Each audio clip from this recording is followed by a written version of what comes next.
This is CJ at Twin Cities Film Fest premiere of Butterfly Caught.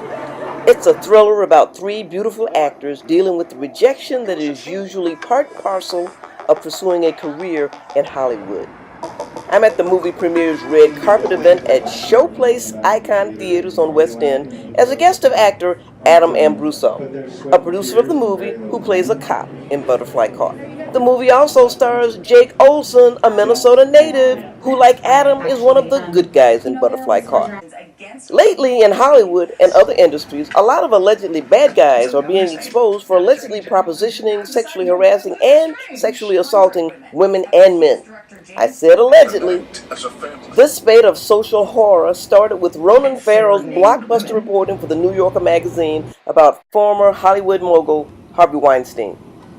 Adam had his own brush with pay for clumsy play in LA, which he handled in a very unexpected way. It's interesting the timing of this film coming out and this all happening because the key storyline in this movie is the fact that one of the lead actresses has to sleep with a director to get a part. Apparently it goes on all the time. Apparently, yeah. Did you know that? I did. Yeah, very aware of that. Wow. And I have a lot of girlfriends, girls that I've dated or girls that are just friends of mine who have recounted many, many stories, and it happened so much we just sort of like, yeah, and what?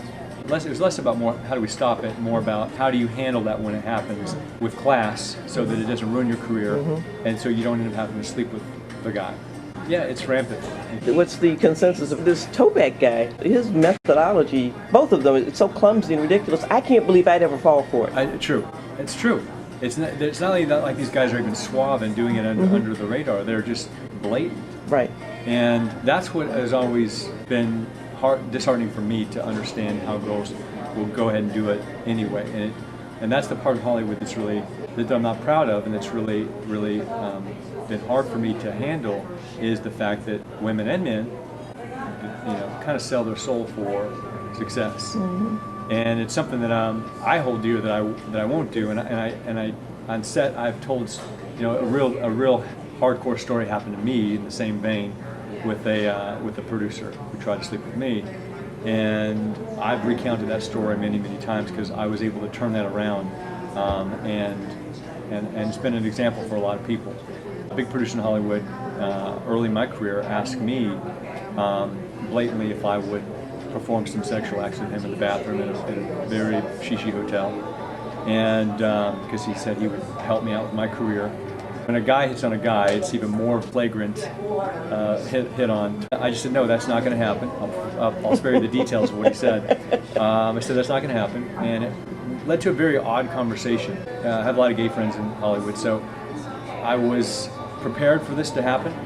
I felt like I handled it well.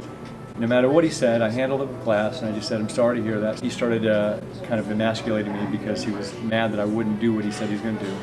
And then I said, listen, I prefer you didn't help me with my career, but I'd like us to remain friends. And he insisted he would still help me, and I said, I prefer that you didn't. Ironically, I kept running into this guy around town, now more and more. Oh, wow. And I had booked another role, and he said, you're always booking stuff on your own. And he's like, listen, just call me. There's no reason we shouldn't be friends. He booked another thing, and he said, booked another thing. He goes, hold on, let me just pull a favor for you. Clicked over, and I had a manager at the time. I didn't need any help. Clicked back over, he said, I just called Beth Hogan. She manages Matthew McConaughey and Jeremy Renner, and I think she'd really like you. She's expecting your phone call. And I ended up being managed by Beth for 2 years because of how I handled that situation. And there's a longer story and all kinds of ins and outs of how that relationship started. But my whole point when I'm telling that story to people is it's how you handle the situation. I didn't tell him to screw off and, F you. It was more like, hey, listen, I know you're hurting. I know this is how you think you get love. And I'm going to treat you as if I was the same ignorant person that was staring me in the face. Would I want to be treated with respect? And in the middle of that conversation, he looked at me because of the way I treated him so well. He said, I have a problem. And I said, yeah, I know you do. Well, that would have never occurred, by the way. He would have never had that enlightenment if I would have been right back at him and saying what most girls and guys say, which is screw you, how dare you. But But the power dynamic is different between two men than it is the man trying to get to a woman. I don't know if that's true. You know, I don't know if you can make that case. Honestly, I think it's worse with the men. Men know they can get away with more. They're going to tell you exactly. They're not going to say, "Hey, let's have go dinner." back to the back room. Yeah, they're going to say, "I want to do this sexual act to you right now. Period. Do it or forget it."